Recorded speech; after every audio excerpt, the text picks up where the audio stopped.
Nayongksihe. Namumuhay sa tabi ng ilog, kumukuha ng ikinabubuhay sa pampang. Kumakalat sa lahat ang balita. Sa ilalim ng pampang na ito, nakatago ang walang katapusang ginto at pilak. Pinakain nito ang ilang dosenang salinlahi. Pero mas marami pang nakatago ay ang pakana sa puso ng tao. Tio Liu, hawak mo ang 400,000 mo. Salamat Kuya Jin. Wang Mazi. Hindi masama ang 6 mo ngayong taon. Ito ang 600,000 mo. Si Kuya Jin ay marunong makisama. 3 taon na ang nakalipas. Nagkasundo kami ni Tio na sabay kaming bababa sa ilog para manghango ng ginto. Naghanap ako ng ginto sa pampang. Siya ang humawak ng koneksyon. Pagdating ng oras, hati tayo sa kita. Para kumita ng pera, isinugal ko ang sarili ko. Nakakita ako ng napakagandang pampang. Kinaroroonan ng minahan ng ginto. Maghapon at magdamag akong nanghango ng ginto. Para lang ngayong araw makuha ko ang parte ko. At pwede na akong magpakasal at bumuo ng pamilya. Tio, iniinom ko po ito para sa inyo. Maraming salamat po sa pagdamay ninyo sa akin sa trabaho nitong mahigit 1 taon. Ay, muntik ko nang makalimutan ang parte ninyo. Tio, gaya ng napagkasunduan noon. Ako ang sa teknikal na bahagi. Kayo ang sa supply. Hati sa kita. Itong sobre ay para sa anong hati? Tio, ikaw mismo ang nangako noon. Ang kasal na itinakda ko sa pamilyang Shen ay hinihintay ko lang ang dibidendong ito. Napili na nga ang araw ng kasal. Nasiraan ka ba ng ulo? Ano ngayon sa akin kung magpakasal ka? Ako ang umupa ng pwesto. Ako ang bumili ng gamit. Ang mga suki sa ginto, ako lang ang kilala nila. Ikaw lang ang lakas paggawa. Tapos makikipag 5,050 ka pa sa akin. Hindi po pwedeng bumawi sa salita. Dagdagan na kita ng 1,000, kunin mo at umalis ka na. Yan na lang ba ang lakas mo? May gana ka pang manghingi sa akin ng pera. Gusto mo pa akong magdala sa iyo. Huwag ka nang magpakita dito at mapahiya. Huwag ka nang magpakita dito at mapahiya. Kunin mo ang pera at maglaho ka na. Itabi mo na lang iyan para pambili ng kabaong mo. Sinasabi ko na ngayon. Mula ngayon. Sinumang mangahas isama si Xiaoye sa ilog. Sinumang tumanggap ng kahit isang butil na ginto mula sa kanya. Kaharap niya ako, si Xiaojin.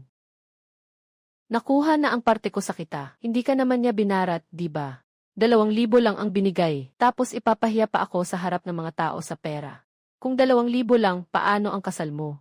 Noong araw, pinutol niya ang tubig at kuryente namin. Nakipagsabuatan pa siya sa mato ng nayon. Kinuha na nga niya ang bahay ng ninuno namin. Ngayon, kahit ang napagkasundo ang parte ay ayaw na niyang ibigay. Talagang nalubog na siya sa kasakiman. Wala na siyang pakialam kahit kaunting pamilya.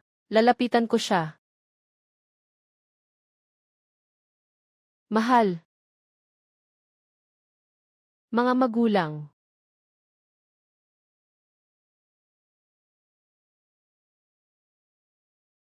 Ang pasyente, dahil sa sobrang galit, umakyat ang dugo niya, nagdulot ng pagputok ng ugat sa puso at utak. Hindi na nailigtas. Pakikiramay po.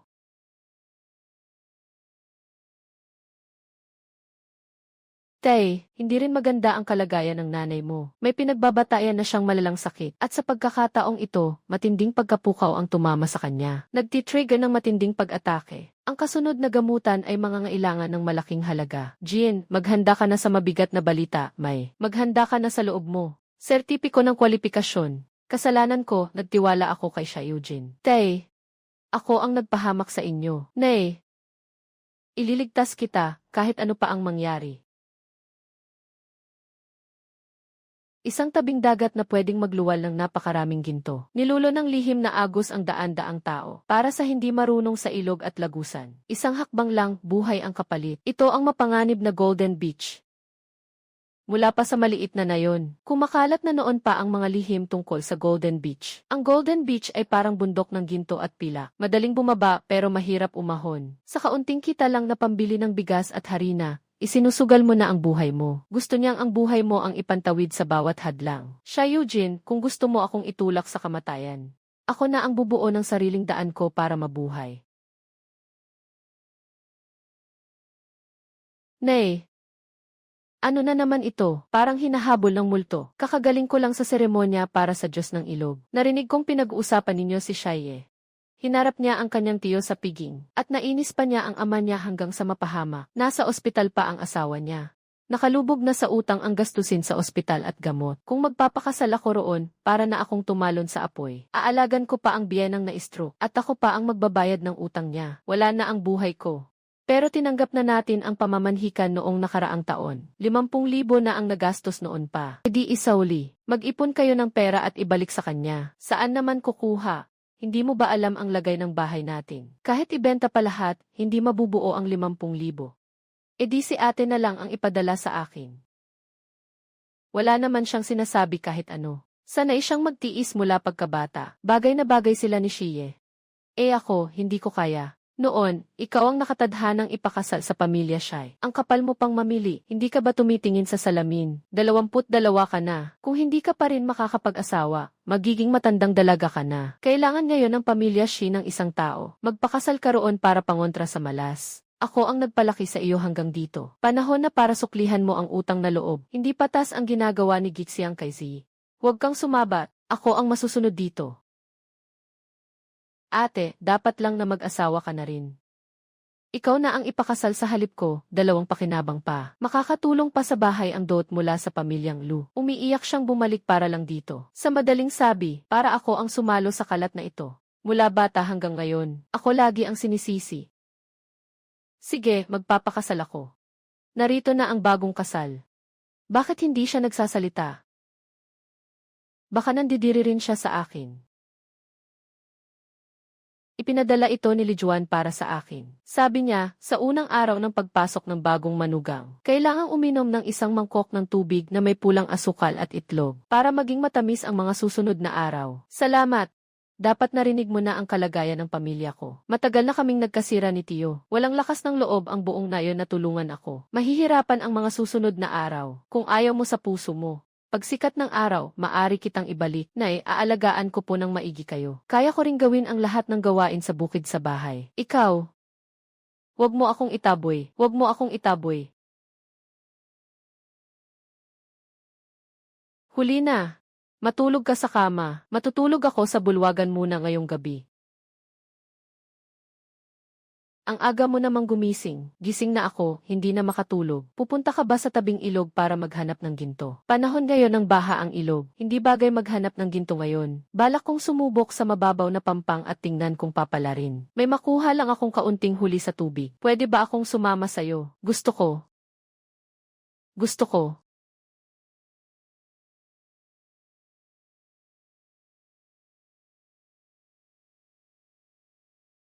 Nakapilipit ba ang paa mo?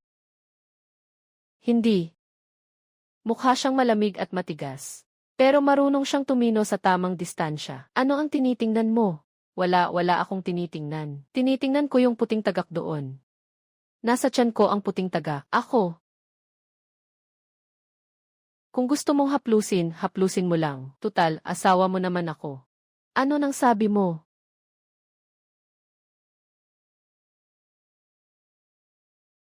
Ha, saan galing yan? Natakot akong napatalon sa pampang. Hindi ako naniniwala. Tara na, wag na tayong magtagal. Pati mga isda sa dagat, nahuhumaling na sayo. Yung isdang yan, tumalon lang talaga mag-isa. Ano nang kinalaman ko ron? Alam mo ba kung magkano ang isdang to? Hindi mo alam na mahal to. Ligaw na malaking yellow croaker. Mahigit 2 gin ang bigat. Sa bayan, hindi bababa sa 500 o 600 ang halaga. 500 o 600 para lang sa isang isda. Kahit isang hagis ng lambat ko, siguradong makakahuli ako ng kasing laki niyan. Ikaw pa talaga, nakatayo ka lang sa pampang. Siyang lumapit at tumalon paakyat para hanapin ka. Swerte lang ba yan na basta tumama? Ikaw talaga ang swerte. Anong swerte naman ang sinasabi mo? Noong nasa bahay pa ako, lagi akong sinasabihan ng madrasta ko na malas ako. Di bulag siya sa tunay na halaga. Salamat at pinakasalan mo ako. Sa loob ng 22 taon, ngayon ko lang unang narinig na may magsabi sa akin ng salamat. At ngayon ko lang unang narinig na may magsabing swerte ako. Z, may gusto akong sabihin sa'yo. Hinarangan ni Tio Jean ang kabuhayan ko. Dito sa mga pampang na malapit, hindi na ako makapaghanap ng ginto. Pero may nakita akong lihim na pampang. Balak kong sumubok doon minsan. Kapag nanalo ako, maibibigay ko sa iyo ang maraming masasayang araw. Kung sakaling hindi ako makabalik, umuwi ka na lang. Hindi na kita dadamain pa. Hindi ako uwi. Mula ngayon, gaano man kahirap, sasamahan kita. Lumayas ka rito, hindi ka welcome. Sabi na ni Tio Jean, kung sino ang tumulong sa'yo, naghahanap lang ng kamatayan. Naglakas loob ka pang magpakita rito. Dalhin mo ang basurang bangkang to sa mas malalim na bahagi. Baka hindi lang sa ilog, ipapakain ka pa sa putik. Hoy, siga. Ang aga-aga, nagkakagulo ka na. Ang basurang bangkang to, baka pag pumasok pa sa mas malalim na agos, magkakalas-kalas na lang. Sinasabi ko sa'yo, magtipid ka na lang ng lakas. Sa hanap buhay sa ilog na to, hindi lahat kayang mabuhay. Kung luluhod ka ngayon at magmamakaawa sakin, kaya ko pa kayong subuan. Tio Jin, maghintay ka. Sasama ako sa iyo. Hindi. Ang dalampasigan at mga batuhan sa ilog ay mapanganib. Maghintay ka na lang sa akin sa bahay. Hindi ako takot. Hindi rin ako takot mahirapan. Kung nahihilo ka, bawal umiyak. Hindi ako iiyak.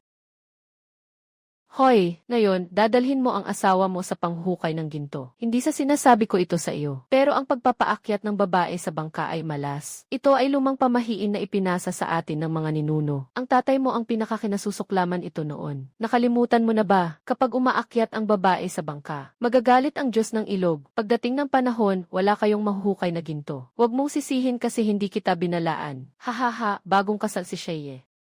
Hindi kayang iwan ang kanyang asawa. Sobrang mahal ang kanyang asawa. Kahit gaano pa kamahal ang asawa, huwag mong gawing biro ang kabuhayan namin. Ang paghukay ng ginto ay hindi laro. Malas ang pagpapaakyat ng babae sa bangka. Sino ang nagtakda ng pamahiing iyan? Ang mga ninuno ang nagpasa niyan. Alam ng lahat, ipinasa rin ng mga ninuno, na ang mga babae ay hindi dapat kumakain sa hapagkainan. Ang nanay mo, ang asawa mo, kumakain ba sila sa hapagkainan? Pati ang pagbenda ng paa, ipinasa rin ng mga ninuno. Ang mga babae ninyo, binibenda nyo ba ang paa nila? Ang mga babae ninyo, nakabenda ba ang paa? Pilit mo lang ipinipilit ang rason mo. Noong nagliligtas ng tao ang tatay ko sa ilog. Nasaan kayo?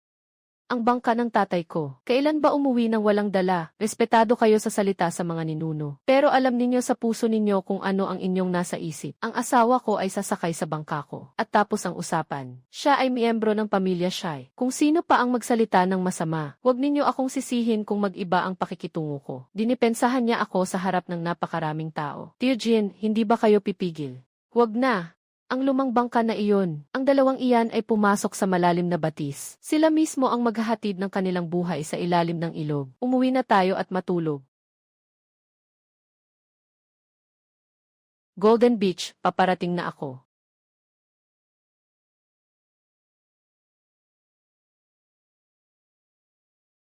Upo ka lang, ayos lang ako. Turuan mo ako. Kaya kong gawin. Kung gayon, tulungan mo akong higpitan ang lubid na iyan. Aba, hindi siya tulad ng iniisip ko. Akala ko hindi niya kakayanin ng kahit kalahating araw. Pero wala man lang siyang inusal na reklamo. Hindi. Ang lihim na daan na sinabi ng aking lolo, dapat ay masilangan pa. Hawakan ng stable, buong karga sa kaliwa, sa direksyon ng agos. Buong bilis, pasulong. Sa unahan ay isang batuhan. Mayroong mga batuhan at nakamamatay na agos sa ilalim. Pumasok tayo doon ay kamatayan. Kuya, nababaliw ka na ba? Makinig ka sa akin, tama ito. 10 metro, 5 metro, 3 metro, 2 metro, ngayon na. 70. 0.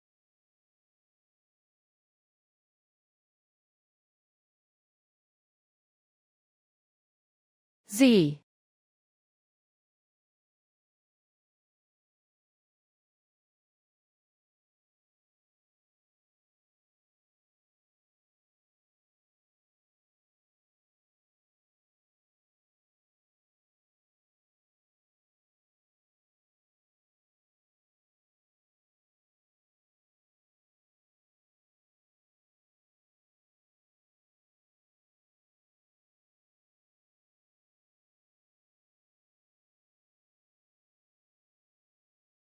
Z.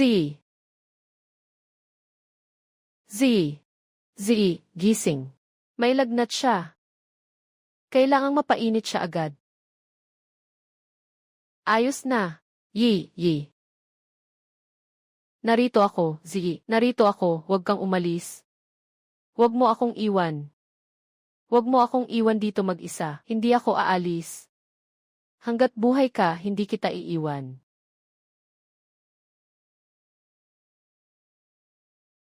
Matulog ka. Magiging maayos kapag gising mo.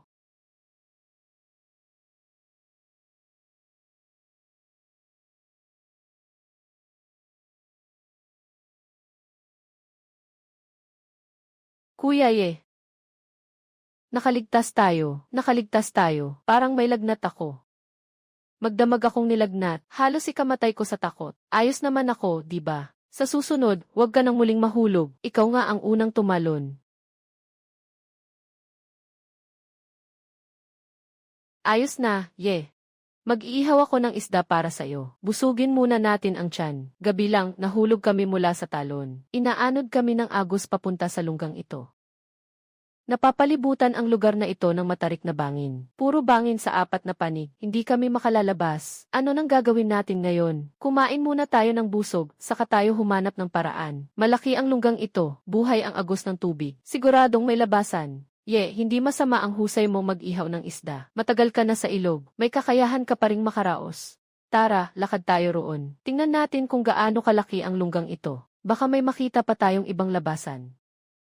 Napakalaki ng lunggang ito. Parang ibang mundo. Hinugasan ito ng agos sa napakaraming taon. Bago na buo, gawang bihasa ito ng kalikasan. Ito. Ginto nga ito. Paano magkakaroon ng ginto rito? Golden Beach. Ito ang Golden Beach na sinasabi ni Lolo. Nakatago ito sa lunggang nasa ilalim ng talon. Ang talon at ang lungga ay naging natural na salaan. Taon-taon, hinuhugasan ng agos ng ilog ang mga ugat ng mineral sa itaas at dinadala pababa ang mga butil at piraso ng ginto. Naipon ang mga ito rito taon-taon, kaya hindi nakapagtataka na wala itong nakakita ng napakatagal. Sino ang mag-aakalang nasa ilalim ng talon ang Golden Beach? At sino ang mahulog mula sa talon? Zee, ikaw talaga ang swerte ko. Wala naman akong ginawa, ang agos ang naghatid sa amin dito. Kung wala ka, hindi ako mapapadpad sa oras na ito.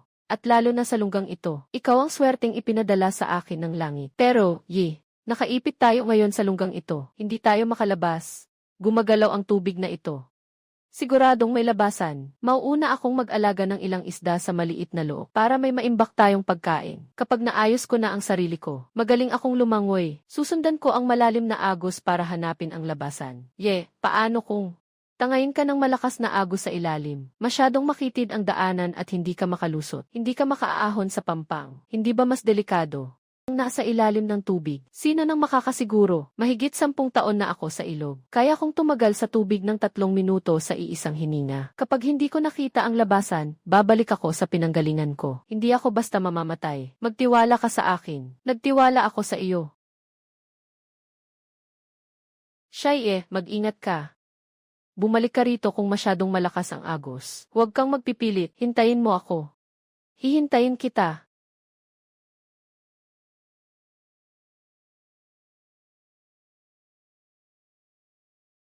Shai, umakyat ka rito.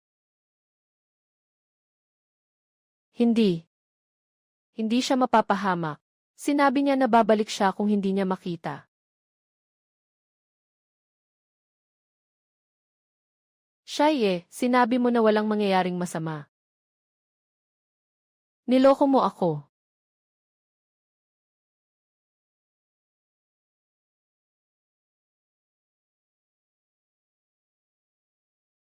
Gangzi, pahiramin mo ako ng set ng kagamitan sa scuba diving na may oxygen, mga lubid at iba pang gamit. Pahiramin mo rin ako ng bangka mo. Ililigtas ko si Zee. Sige, huwag kang magmadali. Ihahanda ko agad.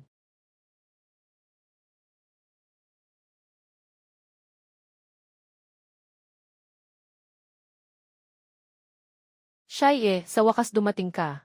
Akala ko hindi na kita mahihintay. Huwag kang matakot, nakakita ako ng daan palabas. Sa labas ay ang ilog. Naghihintay si Gangzi sa bangka sa labas. Ako, ikinabit ko ang lubid sa pasukan ng talon. Ang ating kagamitan sa pagmimina ng ginto. Mahahatak natin palabas sa agos. Kapag natapos na nating isieve ang ginto, sasakay tayo sa bangka at aalis.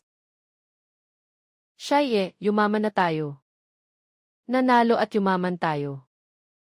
Pero napakaraming piyesa ng ginto. Paano natin ito ibebenta ng hindi nahuli, Shai? Kung bumalik tayo sa nayon, hindi titigil si Tio Jin. Siguradong gagawa siya ng paraan para agawin ito. Pumunta tayo sa syudad ng Xihe. Malalaking tindahan at mamimili doon. Nang hindi dumadaan sa Tio Jin. Shai, Dapat muna tayong lumabas sa yungib na ito. Ang mga kagamitan sa pagmimina, itago na lang natin dito. Itago sa isang lihim na siwang ng bato sa loob ng yungib dahil mayroon kang tangke ng oxygen. Susundan kita sa agos ng malalim na lugar at lalabas tayo sa underground na daanan, diretso sa syudad ng Xihe. CJ, kapag nasa tubig na tayo, sundin mo ang ritmo ko. Huwag kang matakot. Hawak ko ang kamay mo at hindi ko bibitawan. Naniniwala ako sa iyo.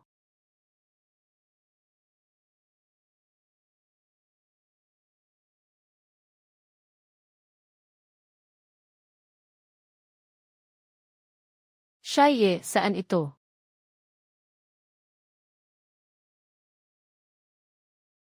Xiye, ang biyahe mong ito ay napakapanganib. Nagpalit ka na at naging diver. Sigang si ito, kasama ko siya sa pagmimina ng ginto sa ilog noon. Mapagkakatiwalaan. Kumusta, Kuya Gang? Kumusta, ate? Hindi. Xiye, nakita mo talaga ang Golden Beach. Ang galing. Lahat ito ay magandang kapalaran na dala ni Z. Tara na, pumunta tayo sa syudad ng Xihe. CJ. Xiye, narito na tayo. Ngayon palang magsisimula ang tunay na laro. Nandito na ang Ginoo ng syudad ng Xihe.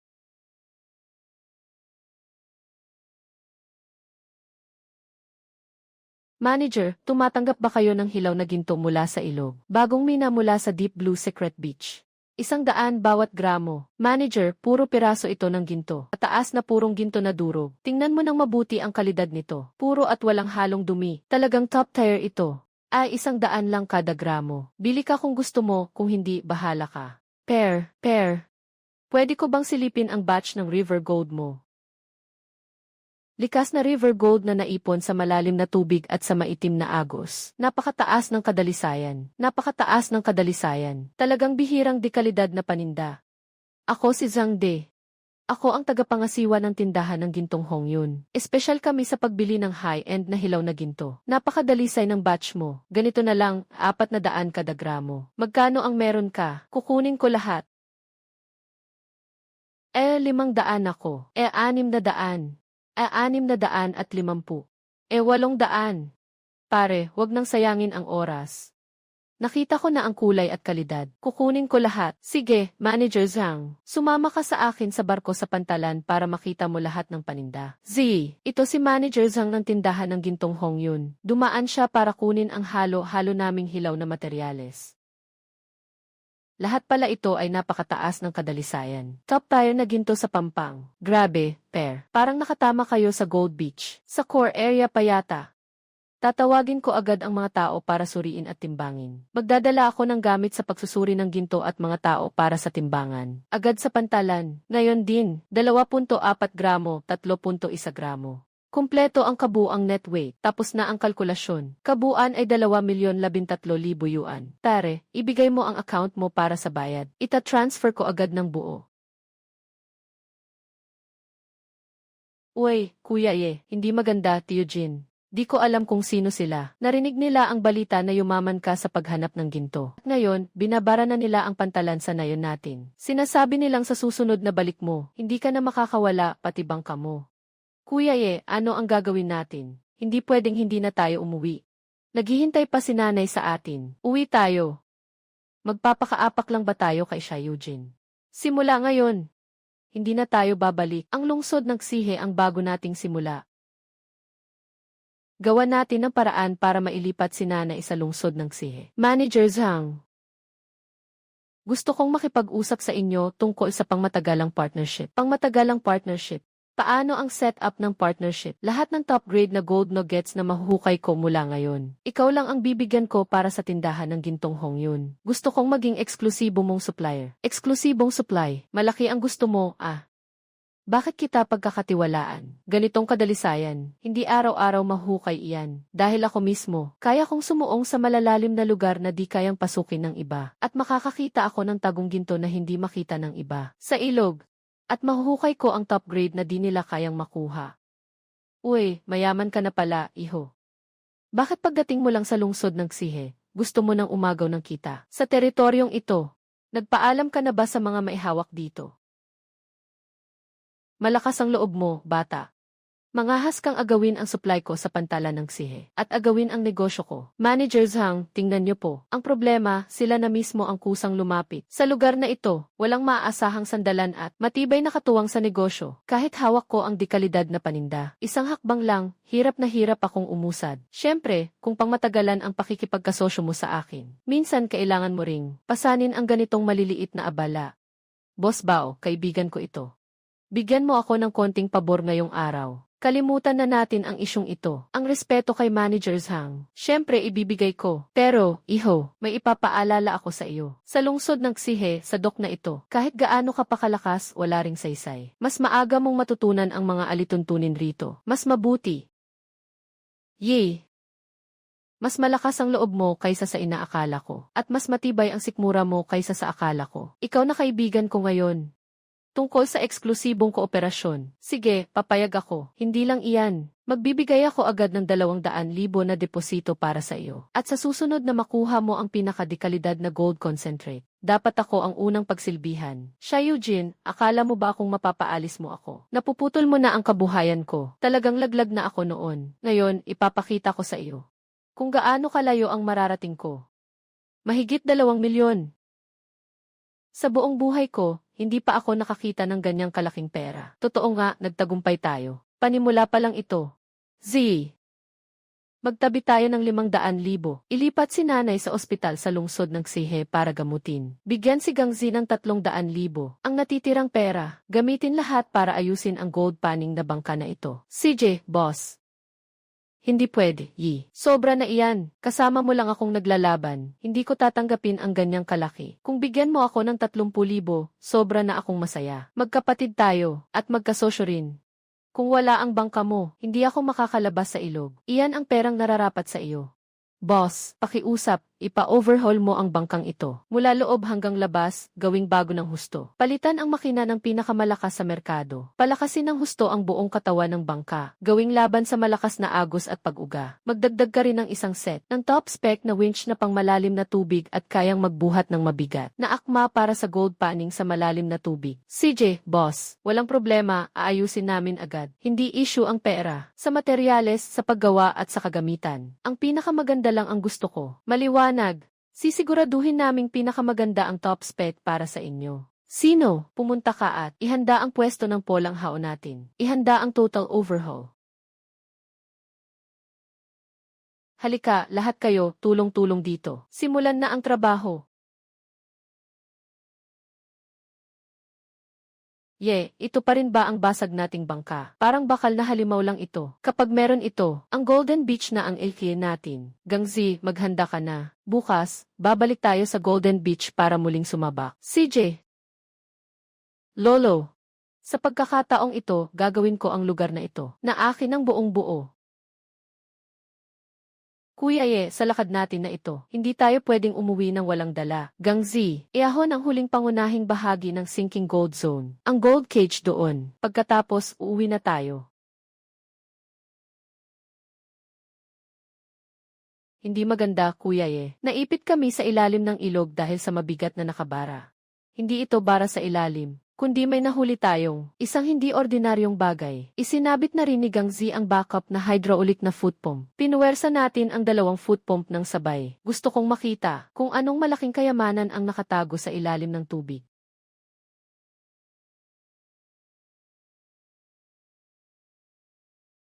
Sa kwaderno ni Lolo, may espesyal na marka. Ang kayamanang sinasabi lang sa mga alamat ng ninuno. Ang dambuhalang doghead gold ng Golden Beach.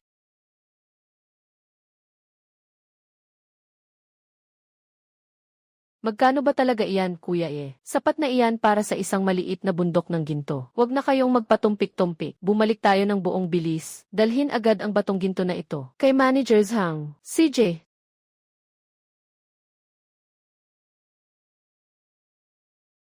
Bakit bumabagal? Anong problema at humihina ang andar? Si Bao Laoda, may dala siyang 3 mabilis na bangka. Sinasara nila ang daan natin. Ang bata, pauwi na ng punong-puno. Iwan ang kargamento sa bangka, at pwede nang maglaho ang mga tao. Kuya sobrang dami nila. Hindi natin sila matatalo. Hindi man tayo manalo, lalaban pa rin tayo. Ang gold nugget na nasa bangka. ay mas mahalaga pa kaysa sa buhay natin. Kung ayaw mo sa maayos, parusa ang kapalit. Sugod. Agawin ang bangkang ito. Kasama ang malaking tipak ng ginto. Kailangan kong makuha itong buo at walang sira. Walang gagalaw, walang gagalaw. Bao. Ang halaga ng batong ginto na ito sa Golden Beach. Alam mo nang higit kanino man. Pero sino sa inyo ang may lakas ng loob na gumalaw at agawin yan? Winasak ko na agad siya kanina. Ako, si Shaiye, ang magpapalaya sa batch na ito ngayon. Huwag mo nang isipin na makakakuha ka pa ng kahit anong pakinabang. Bata, gagalawin mo ang bangka ng paghawi ng alon. Hindi ka lalabas sa bahaging ito ng ilog. Sige, subukan mo. Tingnan natin kung ang mga tao mo ang mas mabilis o ang apoy ko. Dalhin mo agad ang mga tao. Kung hindi, sisirain ko agad ang ginto. Nagbabanta ka ba sa akin? Kung magkagulo, pareho tayong malulubog. Bao, sumusuway ka na ba? Ang eksklusibong supply at kargamento ko, gagalawin mo rin. 3 minuto ang ibinibigay ko sa inyo. Lumayas kayo sa harap ko kasama ang mga tao ninyo. Nagkainit lang ng ulo, Manager's Hang. Nagbibiro lang ako sa batang ito.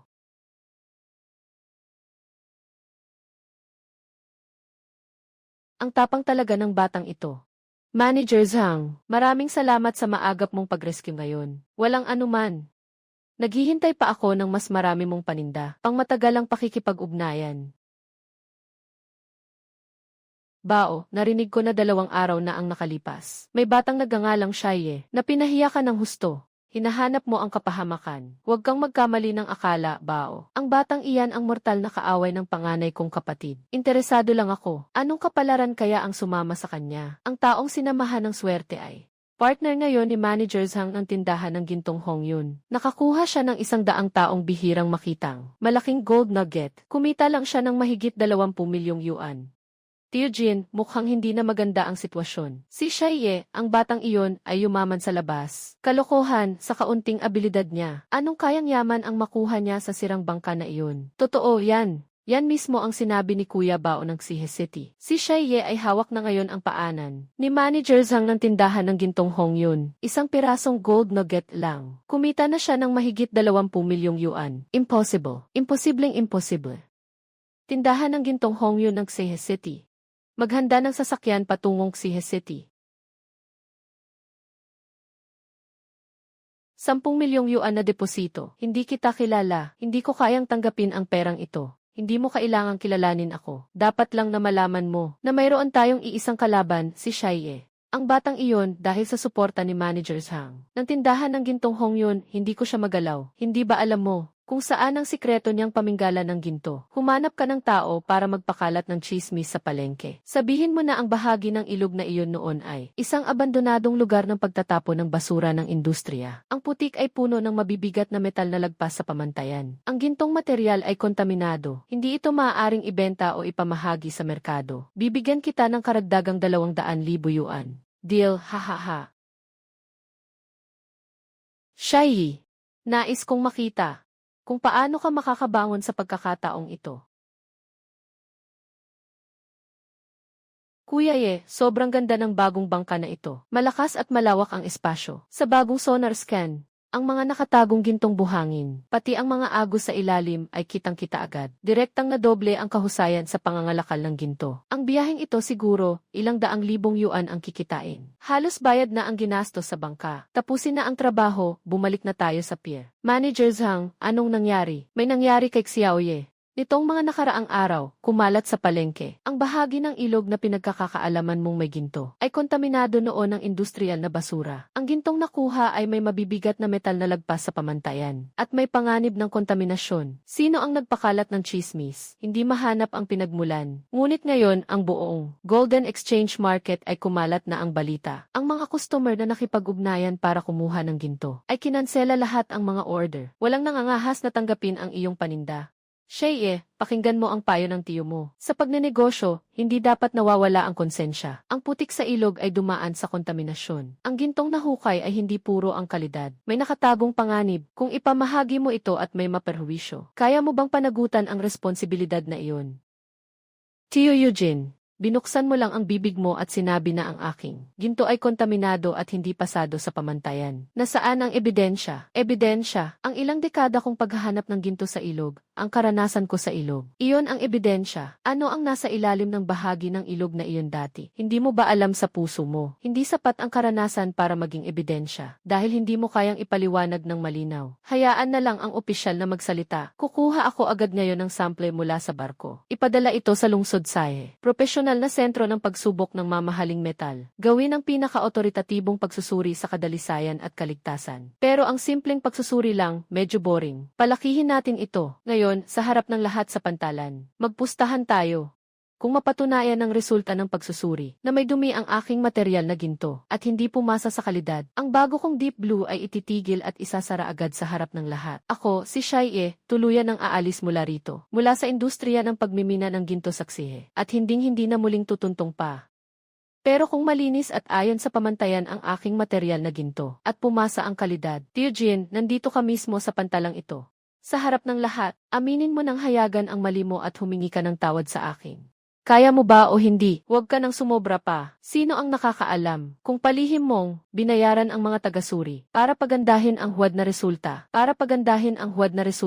itong patas na hakbang na ito, ako ang mamumuno, ako ang mangunguna sa kuha ng sample sa pagsusuring ito, kasama ang ilang tao sa pantalan, at mga may-ari ng tindahan ng ginto na may matibay na pangalan. Sabay silang magiging saksi sa buong proseso. Sabay nating selyuhan ang sample at ipadala para masuri. Ako, ang tindahan ng gintong Hongyun, ay naninindigan sa aming reputasyon na ilang taon ng pinangangalagaan. Buong proseso, bukas at malinaw. Walang makakagalaw ng palihim. Bago lumabas ang opisyal na resulta, ang lahat ng material na ginto sa barkong ito ay mananatili muna sa tindahan ng gintong Hongyun, isang selyadong pangangalaga. Kapag pumasa ang pagsusuri, bibilhin ko ng mataas ang presyo ang buong batch na ito.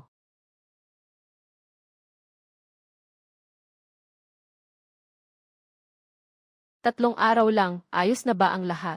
Huwag kang mag-alala, ayos na ang lahat. Ngayong araw, siguradong itong bata ay hindi na makakabalik sa pwesto. Shai, akala mo kapag kumapit ka sa malakas na likod ni Manager Zhang, ay kampante ka na.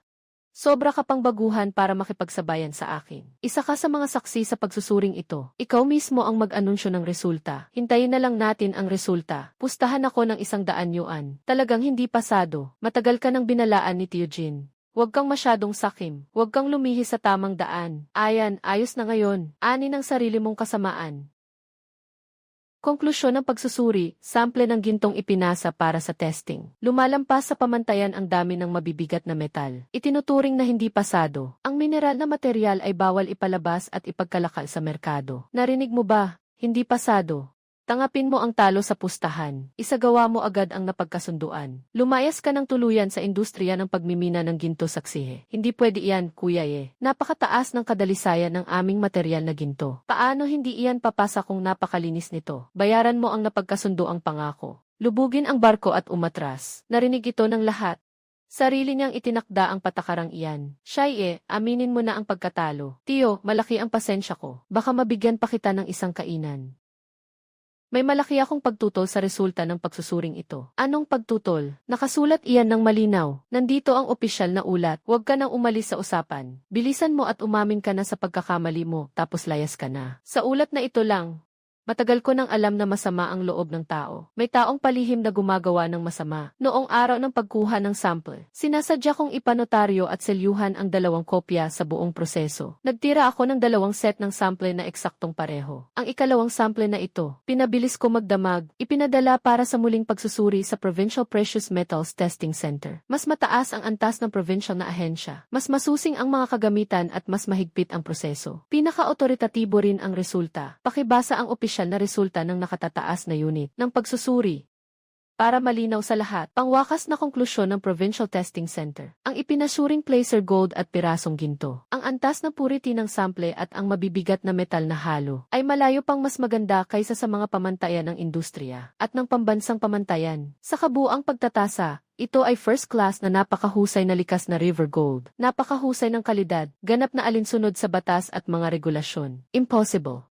Talagang imposible. 2 sample na magkapareho. Ano naging isa pasado at isa bagsak? 2 sample mula sa iisang batch at iisang selyadong lagayan. Ang isa ay idineklarang mababa ang kalidad at lampas sa takda. Ang isa naman ay top grade na napakahusay. Tiyo, lumabas na ang totoo. Ngayon, tuparin mo na ang pustahan at humingi ka ng tawad sa harap ng lahat. Si Sha Eugene ay nagkalat ng chismis at paninira sa harap ng lahat. Sinadya niyang dungisan ang negosyo ng iba. Kung natalo, tanggapin ang talo. Huwag mong itapon ang natitira mong mukha.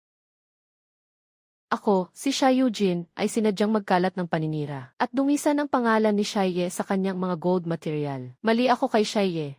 Boss Shai, Boss Shai. Boss Shai, taga-Yuehai Gold Shop ako. Ang susunod mong shipload ng top grade na gold material. Kailangan mong bigyan ako ng isang batch. Ikaw na ang bahala sa presyo. Mas mataas ang alok ng aming Sihai Gold Pavilion. Boss Shai, unahin mo sana kami. Laowang, agad mo akong bigyan ng sagot. Sa buong Sai Gold Market, ang kargamento ni Shaiye, kasabay ng buong pamilihang pakyawan ng ginto saksihe, ay lubusan ng kontra sa kanya. Tapos, tulungan mo pa akong ikala. Ang balita, may sumusuporta kay Shaiye. Kaya gusto niyang monopolohin ang supply ng high-end na gold material, at putulin ang kita ng lahat ng kakompetensya. Brother Ye, ang batch ng top grade na goods na ito ngayon. Kanino muna natin ibibigay ang delivery? Unahin natin ang boss ng Yuehai Gold Shop. Tumawag ka. Ano ba, Brother Ye? Bakit kaya hindi tumatawag? Tio Lee, napag-usapan na natin noon. Ngayon, magbibigay ako ng supply sa inyo. Bakit biglang hindi na kita makontak? Aye, wag mo na akong hanapin. Si Sha Eugene at ang market boss na si Wang ay tuluyan ng hinarangan ang kargamento mo. Nagkaisa ang buong Holisale market ng ginto sa iisang linya. Walang mangangahas tumanggap ng gold material mo. Diretso nilang puputulin ang lahat ng pinanggagalingan ng supply ng sinumang kumontra. Kami na mga maliliit na negosyante, hindi namin sila kayang banggain. Uy, hindi ba ito si Boss Shai? Narinig kong gusto mong angkinin ang lahat ng high-end na gold material at monopolohin ang merkado. Para kaming mga lumang kakompetensya, hindi na makagalaw. Maghihirap na lang kami. Tio Lee, naiintindihan ko na. Mauna ka nang umalis, huwag kang madamay. Brother Ye, ano na ang gagawin natin ngayon? Ang barkong ito ng top grade na gold material. Kung maipit sa atin, malulugi ng todo ang unang puhunan natin. Tapos na tayo. Manager Zhang, tulungan mo ako. Magdadaos ako ng isang high-end na appraisal para sa mga premium na produkto. Walang siksikan, pakiusap. Saihe City lang ang imbitahan. Ang 5 pinakamakapangyarihang big boss sa industriya ng ginto. Gusto kong makita. Gaano ba talaga kalaki ang kakayahan ng batang ito? Nagkalakas loob pa siyang espesyal na imbitahan kami sa appraisal. Kung pangkaraniwan lang ang kalidad ng ginto niya. Ngayon, para sa mukha ni Manager Zhang, baka kailangang tuluyan siyang maapakan sa lupa. Mga boss, matagal na kayong naghintay. Wala nang iba ngayon. Espesyal ko kayong inimbita para sa appraisal. Top grade na bihirang River Gold. Ang taong ito ang eksklusibo kong katuwang. Shai.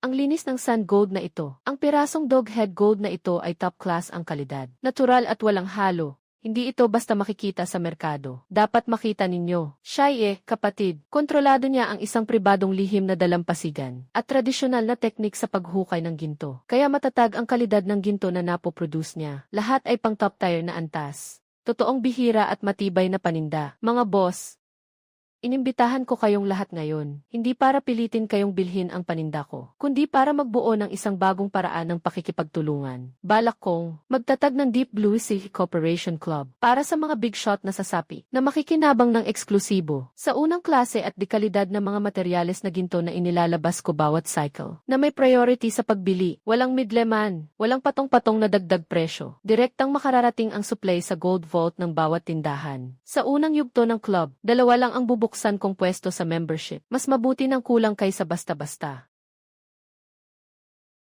Ano ang pinanghahawakan niya? Ano ang pinanghahawakan niya? May mga big shot pang naguunahan na makipagtrabaho sa kanya. Dito, hindi mapipigilan ang paninda niya sa merkado. Puputulin ko ang ugat niya. Hindi lang siya umaasa sa bagong barkong iyon, at sa pribadong lihim na dalampasigan lang siya aasa para makaahon. Gagawin kong may bangka siya pero hindi siya makalabas sa ilog. Hindi makakakuha ng ginto. Jinje, ano ang ibig mong sabihin? Maghanap ng 2 taong malinis ang kamay at paa. Pumunta sa pantalan sa gabi. Bigyan ng konting aksyon ang mahal niyang bangka. Dahan-dahan at tahimik. Basagin ang sonar sa ilalim ng bangka. At putulin ang lahat ng tubo ng pump para sa deep water circulation sa pagkuha ng ginto. Lahat putulin. Para tuluyan siyang madisable. Ihinto ang trabaho. Ipahinto ang trabaho para malinaw. Jinje, malinaw na ang utos. Wasakin ang lahat ng sonar at circulation pump sa gold panning. Walang matitira ni isa. Siguradong. Aayusin ko rito. Pumunta ka at sirain ang sonar. Kapag wala ng silbi ang sonar, umatras agad. Hindi tama iyan, Yeje.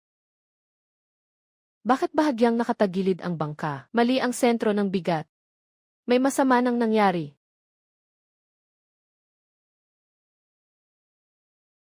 Ano ba talaga ang nangyari? May sinadyang manira sa bangka natin.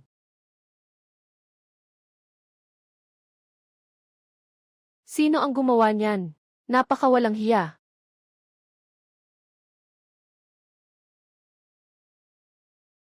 Wasak na wasak ang sonar sa ilalim ng bangka. Lahat ng tubo ng circulation pump ay naputol. Agad na tawagan ang ship repair engineer. Pumunta ka rito at mag-emergency repair. Engineer, bilisan mo at tingnan mo ang ilalim ng bangka. Sira na lahat ang kagamitan. Sobrang brutal ng ginawa nila. Ang buong set ng bombang sirkulasyon sa pagkuha ng ginto. Putol lahat ng linya ng tubo. Kahit pinakamabilis, aabutin pa rin ng 1 linggo ang pagdugtong ulit ng mga linya. Ang modulong ito ng Deepwater Precision Sonar ninyo. Imported at custom-made ito. Kailangang umorder sa pabrika. Kailangang iangkop sa transport at installation testing. Napakatagal ng aabutin. Tapos na. Lubos na tapos na. Sa oras talaga ang pakay nila. Sinadya nilang sirain. Para hindi kami makapag-deliver ng sakto sa oras. Para tuluyan kaming maputol ang likuran naming daan. Tio Jin. Bossye, kasama namin ang mga na negosyanteng boss. Pumirma kami ng napakahigpit na kontrata. Kapag na-late ang delivery, babayaran namin ang napakalaking penalty. Ano na ang gagawin natin? Manager Zhang, ako ito. Shiye, may malaking problema dito. Anong nangyari? Ano ng problema? Ang gold dredging boat namin ay sinadyang sirain ng iba. Sira lahat ng kagamitan. Hindi na maihahatid sa oras ang batch ng dekalidad na mineral. Tatawagan ko po kayo para humiling ng 1 linggong palugit sa delivery. Bilang kabayaran, bawat isang na customer, magbibigay ako ng libre ng 1 piraso ng pambihirang high purity gold plate. Naniniwala ako sa pagkatao at husay mo. Huwag kang mag-alala, agad kong kakausapin ang lahat ng boss para ayusin ito. Makikita natin. Ang malaking bangka ni Shiye, ngayon ay tuluyan ng sira. Dapat lang sa kanya. Masyado siyang nagpasikat. Ang kinin ang pinakamahalagang lihim na pampang. Ayos, nito, diretso itong naging bunto ng bakal. Bossye, mabilis nang naubos ang ating cash flow. Halos maubos na. Una, malaki na ang nagastos sa pagkukumpuni ng bangka. Tapos maglalabas ka pa ng malaking pera para magdagdag ng napakaraming surveillance equipment. Luging-lugi tayo, hindi ba mahilig siyang manira? Kung ganoon, ipakita natin sa kanya ng maayos. Ayon sa plano ang progreso, bossye, ang bangka natin ngayon, parang naging bangkang nakabaluti na. Para harapin ang ganyang tao, kailangan mong mas matigas kaysa sa kanya. Umalis na tayo, hindi pwede. Ganitong tindi ng pinsala. Naayos niya sa magdamag, tapos nag-upgrade pa. Hindi lang siya nalugi. Ginawa pa niyang bakal na pagong ang bangka. Boss Jin, ano nang gagawin natin ngayon? Hindi siya matatalo sa palihim na laro. Kung ganoon, harapin natin siya ng hayagan. Isama mo ako sa pantalan. Ako ang personal na pupunta sa lugar. May mga nakabantay sa mga pantalan sa Pampang. Bawal kumilos ng basta-basta. Dahil may mga patakaran sa daluyan ng ilog, pupunta tayo sa zona ng malalim na agos. Boss Jin, ang ibig ninyong sabihin, tinipon ninyo ang lahat ng kapatid para maglayag kasama ko palabas ng dagat. Papasok sa zona ng malalim na agos ng Hichaogao. Malayo rito ang abot ng otoridad. Walang makakapigil. Pagkapasok niya sa mapanganib na zona ng batuhan at agos, diretsyo niyo siyang palibutan, banggain ang bangka niya at palubugin, para tuluyan siyang mailibing sa tabing ilog. Bossy, may ilang speedboat na mabilis na papalapit sa likuran. Shiye, ang bahaging ito ng maitim na agos ngayon. Dito ka na mamamatay. Manatili ka riyan. Si Tio Jin, malinaw na gusto niyang pumatay. Bumalik. Bakit ka natataranta? Full Lu ang kuha. Bakit ka natataranta? Full Lu ang kuha. May sabay na audio recording. I-record mo lahat ng pang-aastang walang hiya nila. Ang ebidensya ng sinasadyang pananakit. I-record mo ng buo. Zigi, kaliwa ng todo. Tungo sa timog silangan 30 milyang pandagat. Sa bahaging puno ng batuhan at malakas na agos. Full throttle ang makina. Sa bahaging puno ng batuhan at malakas na agos. Kuya nababaliw ka na ba? Punong-puno ng mga bato ang bahaging iyon ng tubig. Mabilis at malakas ang agos. Napaka-peligroso. Kung hindi sanay sa ruta ng tubig ang iba, hindi sila makakalabas, pero kabisado ko. Ngayon, Ako na ang magtuturo ng maigi sa mga desperadong ito. Ng leksyon.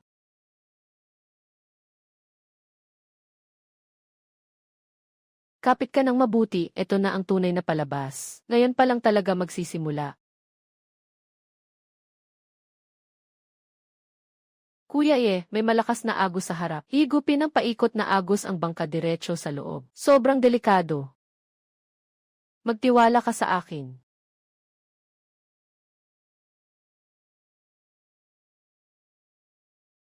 Kuya may dalawang higanting bato sa harap na humaharang sa daan. Masyadong makitid ang daanan ng tubig. Hindi tayo makakadaan. Bawasan ang bilis ng kalahati. Pakakanan ng 5 degrees, dahan-dahan kang dumaan sa pagitan ng mga bato. Hindi pwede, Kuya Jin. Sobrang komplikado ng rutang ito sa tubig. Masyadong mahina ang kontrol ng maliit nating bangka. Hindi talaga natin siya masusundan. Mga walang silbi. Ituloy ninyo ang habulan. Kung nakalusot siya, makakadaan din tayo. Ngayon, kailangan natin siyang palubugin. Tingnan natin kung takot ba siyang mamatay.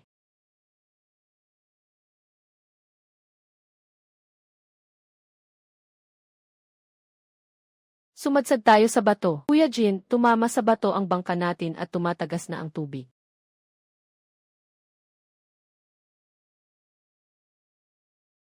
Buhay pa tayo. Kuya nakalabas talaga tayo. Sinasadyang pananabotahe, mapanganib na habulan sa ilog, malisyosong panggugulo, nasa amin na ang matibay na ebidensya ng pagbabangga. Oras. Ayon sa mga tuntunin sa kaligtasan ng paglalayag sa ilog, ang kabilang panig ay sadya at mapanganib na humahabol habang nagmamaneho. Sinasadya nitong hadlangan ang kaligtasan ng paglalayag. Inasikaso na namin ito sa pinakamataas na antas. Itinakda ang 50,000 yuan na danyo sa paglabag sa kontrata. Babawiin ang permit sa paglalayag ng namamahala sa pasilidad. 6 na buwan. Iyon lang ang meron. Sinasadya nilang banggain ang bangka para manakit at wasakin ito. Napakaseryoso ng naging resulta. Masyadong magaan ang parusa. Nauunawaan ko ang pagkadismaya at galit mo. Pero sa ebidensya sa ngayon, maaari lang itong ituring na panganib sa kaligtasan ng paglalayag sa ilog. Pero ang kasong ito ay isasama sila lahat sa listahan ng mahigpit na pagbabantay. Kapag may makita pang iligal na operasyon sa susunod, gulong ng kaayusan, sinasadyang paglaban at iba pang gawain. Pagsasabayan ang mga parusa, ang naghihintay lang sa kanila ay mas mabigat na parusa. Oy, Zi, ang ganda mo sa bagong damit mo. Nay, maganda lang talaga ang panlasa mo. Ikaw ang pumili nito. Ikaw rin ang mismong naggupit ng tela para sa akin. Pag sinuot, sakto talaga. Kapag bumalik siya at nakita iyon, mapapamulagat ka sa gulat. Nay, binibiro mo na naman ako. Sa ngayon, laking tulong mo, kaya nakaraos ang pamilya natin. Napagod ka na. Nay, responsibilidad ko naman to. Alagaan mo ang sarili mo, doon lang kami mapapanatag. Z, talagang swerte ka ng pamilya natin. Nay, mahusay talaga si Shaye. Tumulong lang ako ng kaunti. Mula nang mapunta ka sa pamilyang ito, lalo pang gumanda ang buhay natin. Tay, nakita mo ba? Napangasawa ko ang isang mabuting babae dahil nariyan siya, saka lang talaga nagkaroon ng init ang bahay na ito. Ang ikalawa mong ate, bumalik mula sa bayan ilang araw na ang nakalipas. Sabi niya, sa kalsada raw niya nakasalubong ang ate mo. Malinaw na malinaw, nakita raw niyang nakasuot siya ng bagong damit. Bumili pa raw siya ng maraming karne. Mukhang maayos na ang buhay niya ngayon. Mas maayos pa kaysa sa atin. Sa tingin ko, nagpapaporma lang siya. Nagpapaangas lang kahit gipit. Ano nang alam mo, narinig ko lang sa mga tao. Malaki raw ang kinita nila sa ginto. Ngayon, siguradong nakaipon na ng pera ang ate mo. Si Shaya talaga, parang troso. Pero kumikita pa rin ng malaking pera. Sino ba ang nakakaalam? Pumunta ka roon at malalaman mo. Kung talagang guminhawa na sila, humingi ka sa kanya ng konting pera para mapaganda ang kalagayan ng pamilya. Baka makapag-ipon pa ako para sa dot mo. Noon, si Zia ang ipinakasal kapalit ko sa isang mahirap na pamilya. Akala ko habang buhay na siyang maghihirap. Ngayon, kabaliktaran, nakasuot na siya ng bagong damit. Tingnan ko nga, anong klase bang magandang buhay ang meron siya?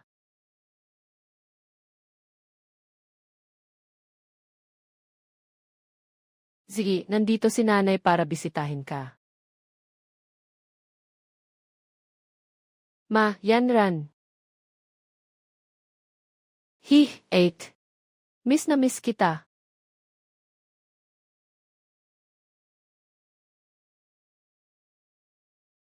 Talagang may bago ka na. Mukhang, medyo komportable ang buhay niya rito. Ate, sabihin mo sa akin ang totoo. Nakakwarta ba ng malaki si Cheyenne nitong mga nakaraan? Sa tingin ko, ang pamilya ninyo, nakabili ng maraming bagong gamit. Yan Ran. Talagang sinadya mo akong bisitahin ngayon. O naparito ka lang para mag-usisa tungkol sa mga ito. Ako nga, nag-aalala lang naman ako sa'yo. Mabuti ang lagay ko, hindi mo kailangang mag-alala, at huwag mo na ring isipin pa. Ate, ikaw ang magsabi, kung ako ang ipinakasal noon. Ako sana ang namumuhay ng maayos ngayon. Ako na sana iyon, di ba? Ulitin mo nga. Mali ba ang sinabi ko? Kung hindi lang ako nagpumilit noon na huwag magpakasal, at nakasuot sana ako ng bagong damit ngayon, ako sana ang nag-enjoy ng ginhawa. Sa madaling sabi, napunta sa'yo ang pakinabang ko. Yan Ran. Noong una, ikaw ang umiiyak at nagmamakaawa, na kahit mamatay ka, ayaw mong mapakasal kay Cheye. Ikaw mismo ang nagsabing magaspang ang ugali niya at wala siyang silbi. Sabi mo, ang pagpasok sa pamilyang ito ay parang tumalon sa apoy. Ngayong nakikita mong maayos na ang buhay ko. Ngayon, gusto mo pa yatang ibigay sa akin ang dapat ay sayo. Bata pa ako noon, at walang muwang. Hindi ba pwedeng pagsisihan ko na ngayon? Hindi ka naman kailanman naging walang muwang. Sakim ka lang. Gahaman. Akala mo, lahat ng magagandang bagay ay para lang sayo. Ano nang ibig mong sabihin? Kung hindi lang ako napangasawa rito noon, may ganito ka kaya ngayon? Cheye, yung mag-inang mula sa pamilya ng asawa mo, nagpunta sa bahay ninyo para manggulo. Ano nang pakay nila? Sabi sa nayon. Biyanan mo at yung bunsong kapatid ng asawa mo. Nanggulo sila sa bahay ninyo ng husto. Ang bunso mong hipag, galit na umalis. Gaano ba katagal? Sandali lang.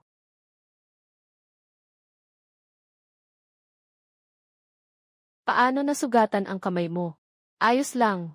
Nadaplisan ko lang habang naghihiwa ng gulay. Nahiwa ako habang naghihiwa ng gulay. O nung pumunta rito ang bunso mong hipag para manggulo. Nasugatan. Nay. Binuli na naman ba nila si Z? Ay. Masakit ba? Hindi na masakit. Kapag dumating silang muli para guluin ka, huwag mong tiisin mag-isa. Magpatawag ka sa akin mula sa Pampang. Babalik agad ako. Napakalayo ng pagkuha ng ginto sa Pampang. Hindi naman basta masasabing makakauwi ka agad. Sisikapin kong magmadali. Kahit gaano kalayo, makakabalik pa rin ako agad.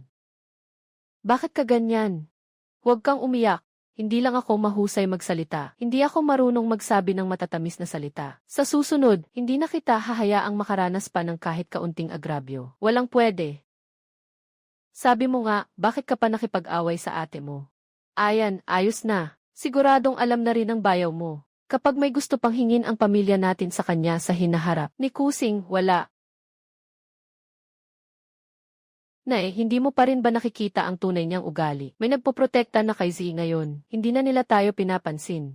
Bakit siya lang ang pwedeng mamuhay ng komportable? Noong bata pa siya, mas tanga siya kaysa sa akin. Hindi mo ba sinabi na matigas ang ulo niya at malas sa pamilya? Bakit siya ngayon nakasuot ng bagong damit? Nakatira sa malinis na bahay at bakuran. Pinagsisilbihan pa siya ng biyenan. May lalaking nagtatanggol sa kanya. Lahat ng magagandang bagay sa kanya napupunta. Ha!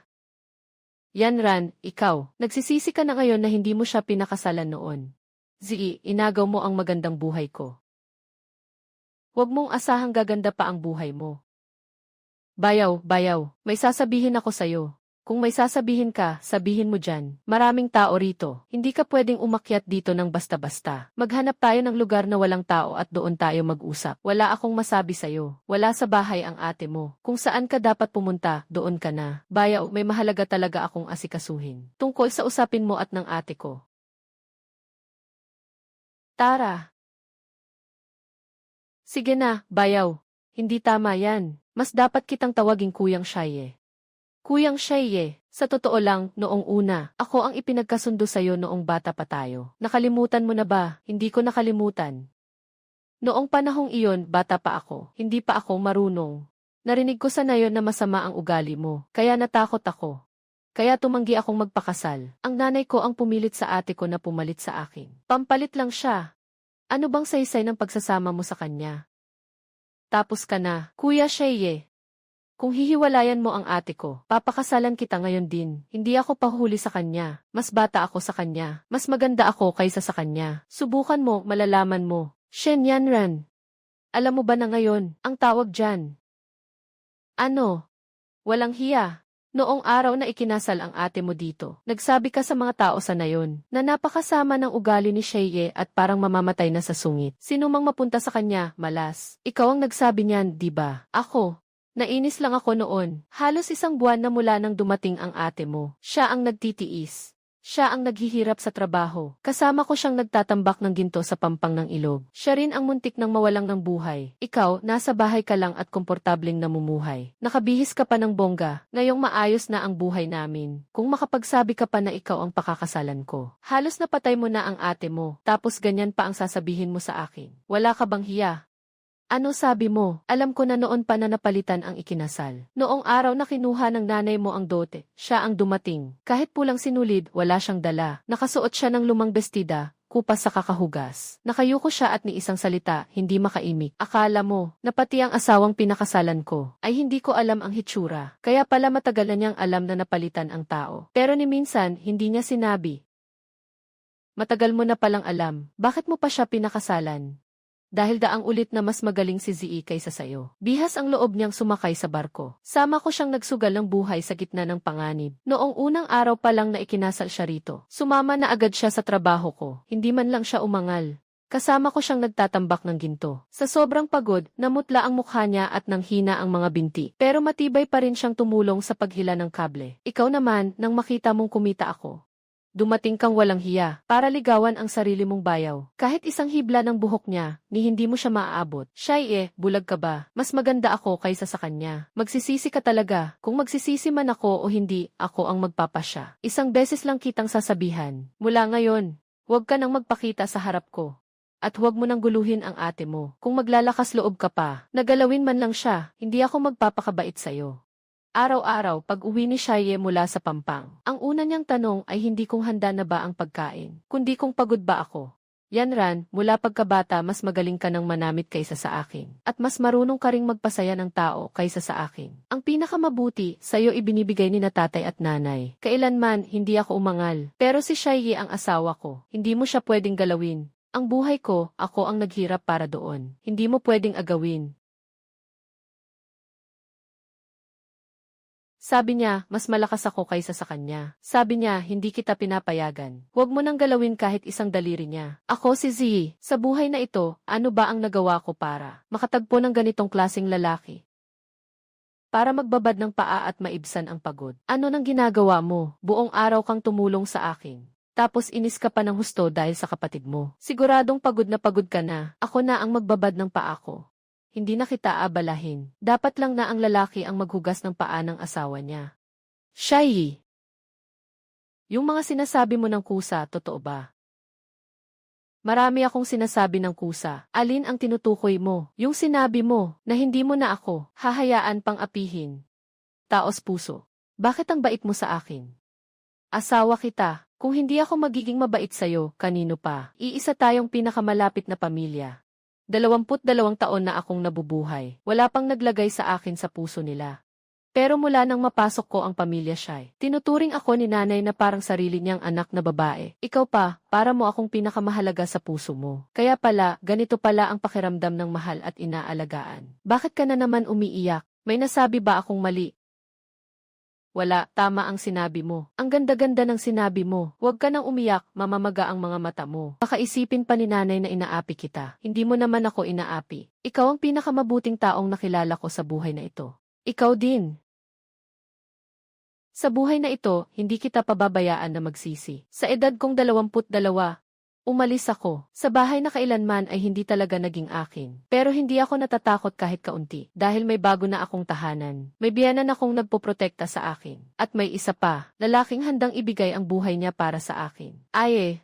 Noong araw, malaki ang naitulong sa akin ang tatay mo. Wala akong maipambayad na kapalit. Ito ang lihim na tala ng kayamanang natuklasan ko sa buong buhay kong pagmimina ng ginto.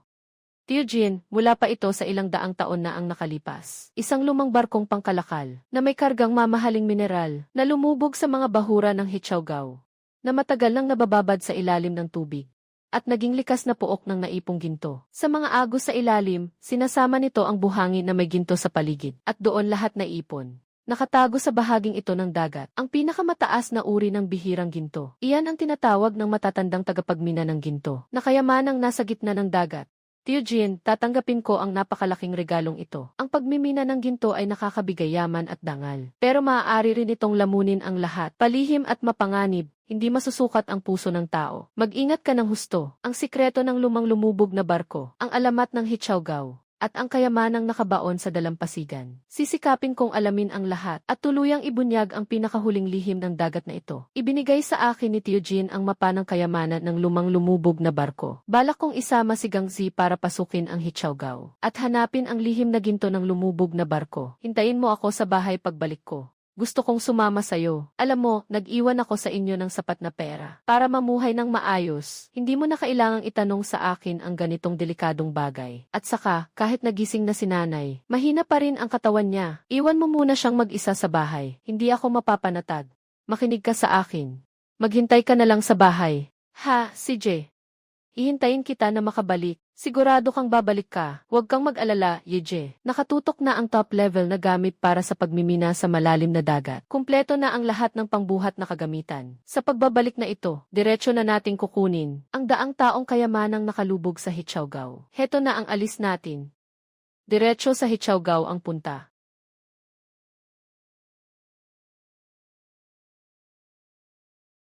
Mukhang may mali kay Yeje. Bakit biglang naging ganito ang lagay ng panahon? Dumidilim ng pulang ube ang langit.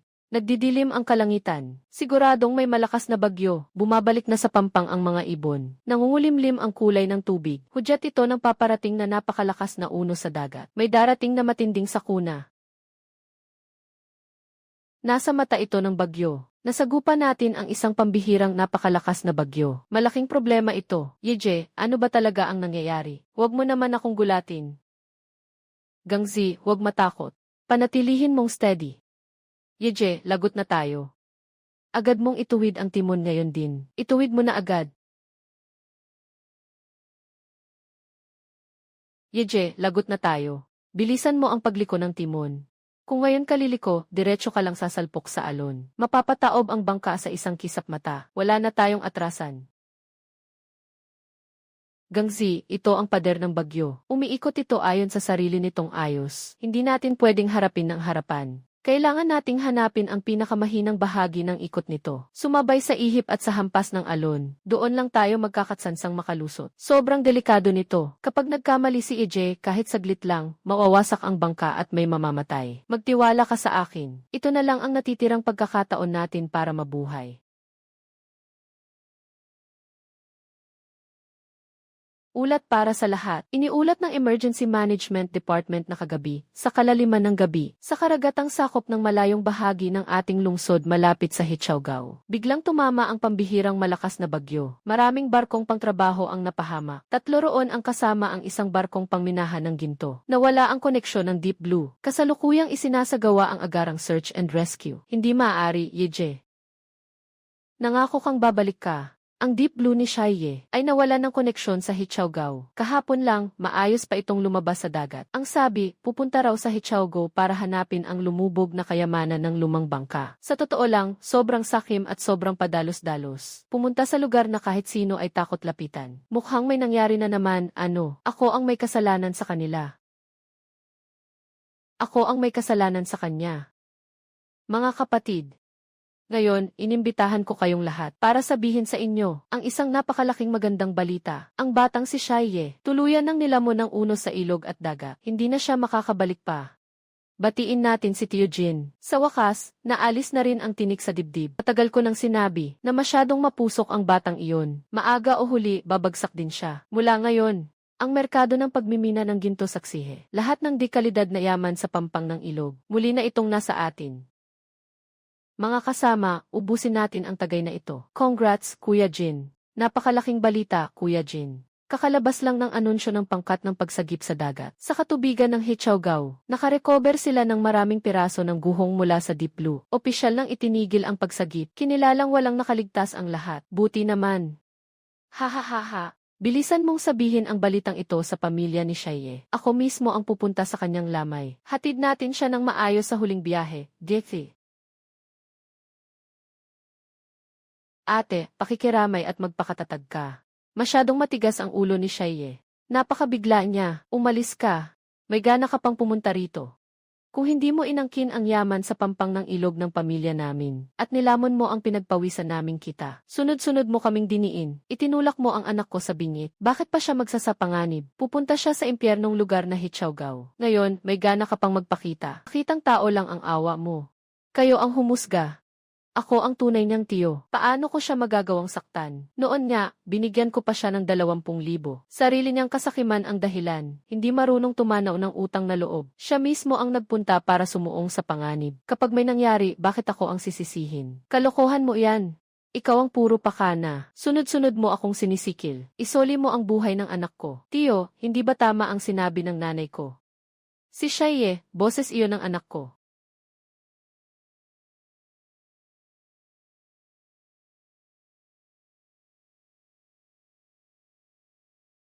Bumalik ka na. Sa wakas, nakabalik ka na. Hindi ka patay. Buhay ka talaga. Natatakot ako ng husto, anak. Ang galing ng pag-arte mo, tiyo. Tiyo Ju, tama po ba? Patawad sa'yo. Patawad sa'yo maumong lolo. Siya ang pumilit sa akin. Ginamit niya ang perang pampagamot ng apo ko para pilitin ako. Pinilit niya akong ibigay sa iyo ang peking lihim na mapa ng lumubog na barko sa lumang kastilyo. Gusto lang niyang ipadala ka sa kamatayan. Hindi ako. Wala akong kinalaman. Sarili niyang kasakiman sa kayamanan ang dahilan. Wala akong kinalaman doon. Mga kababaryo at kapitbahay. Tama ang sinabi ng tiyo ko. Ako mismo ang gustong sumuong sa kamatayan. Pero matagal na niyang binalak ito. Ang bagyong panahon sa Hichawgao. Sinadya niyang kalkulahin ang kasakiman ko. Gusto lang niyang gamitin ang kamay ng langit para masira ang bangka at mapahamak ang mga tao. Patay na, wala nang makakapagpatunay. Tiyo, hindi ba kanina umiiyak ka ng todo? Ngayon nabuhay akong bumalik. Bakit ikaw pa ang takot na takot?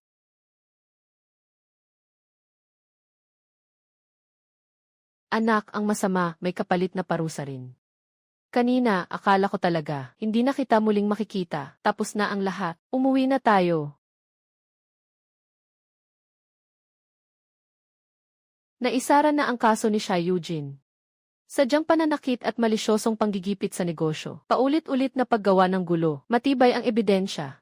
Maramihang kaso pinagsama ang hatol, hinatulan ng 3 taong pagkakakulong, buti nga sa kanya. Talagang may mata ang langit, ang kasamaan may kapalit na kaparusahan. Umupo ka, huwag magpadala sa emosyon, hindi na siya makakagawa pa ng gulo, hindi na mahalaga.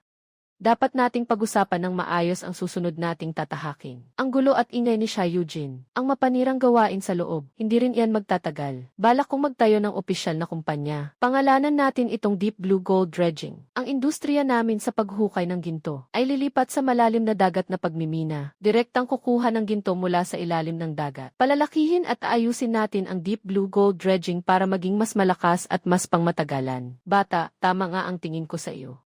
Ang pananaw mo sa mundo, matagal nang hindi limitado. Ang kita ng bawat bangka sa paghukay ng ginto, para sa bago nating kinabukasan, Tagay. Nang isumbong siya, may balak ng pumatay si Sha Eugene. Pagharang sa pamilihan at pagsabotahe sa mga iligal na gawain. Sunod-sunod na kaso at parusa. Hatol, 3 taon na pagkakabilanggo. Shaye, hindi ka matiis ni tiyo. Kanya-kanya na lang tayo, Yeje. Mahirap ang buhay. Kumita tayo ng sarili natin, hindi lang puro salita. Gusto kong isama ang buong nayon sa pagyaman. Hindi sapat na ikaw lang ang yumaman. Dapat yumaman ang buong nayon. Saka lang talaga tayo tatayo ng tuwid. At magiging matatag ang ating kabuhayan. Mga kababayan, ngayon tinipon ko kayo. Para maghayag ng isang malaking bagay. Ako, si Shaye, ang mangunguna. Sa kooperatiba sa paghukay ng ginto ng Nayongsihe. Ang pangunahing negosyo ng Deep Blue Gold Dredging ay ang pagmimina ng mga gintong deposito na nakabaon sa ilalim ng dagat. Mga gintong deposito, ang buong proseso ng pagmimina ay gamit ang 5 gram plus industrial internet platform para sa malayo ang matalinong pagbabantay at para magawa ang operasyon sa ibabaw at sa ilalim ng lupa. Ipinapangako ko sa lahat ang 3 benepisyo. Una, ang Deep Blue Gold Dredging. Ang sasagot sa gastusin sa pag-aaral ng lahat ng kabataang gustong matuto sa nayon. Para linangin ang mga taong may kaalaman sa makabagong pagmimina. Ikalawa, lahat ng mga gintong bloke na legal na proseso, ay bibilhin ng buo ng kooperatiba sa presyong 3% na mas mataas kaysa sa bentahan ng mga maliliit na nagtitinda. Hindi kailanman magbababa ng presyo at hindi kailanman magpapalugit sa bayad. Sa katapusan ng taon, lahat ng kita ng kooperatiba ay ilalabas bilang dibidendo para sa bawat kasapi. Ako, si Shaye, ay taos puso. Gagabayan ang buong nayon tungo sa pagyaman. Kasali ako, isama ninyo ako. Gusto ko ring yumaman kasama si EJ. 3 taon na, sa wakas nakalabas na rin ako. 3 taon na rin ang Deep Blue Gold Dredging, sa wakas nakalabas na rin. Deep Blue Gold Dredging.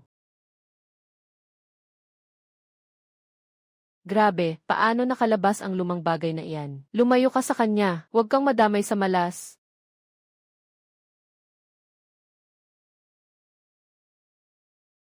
Ha ha ha.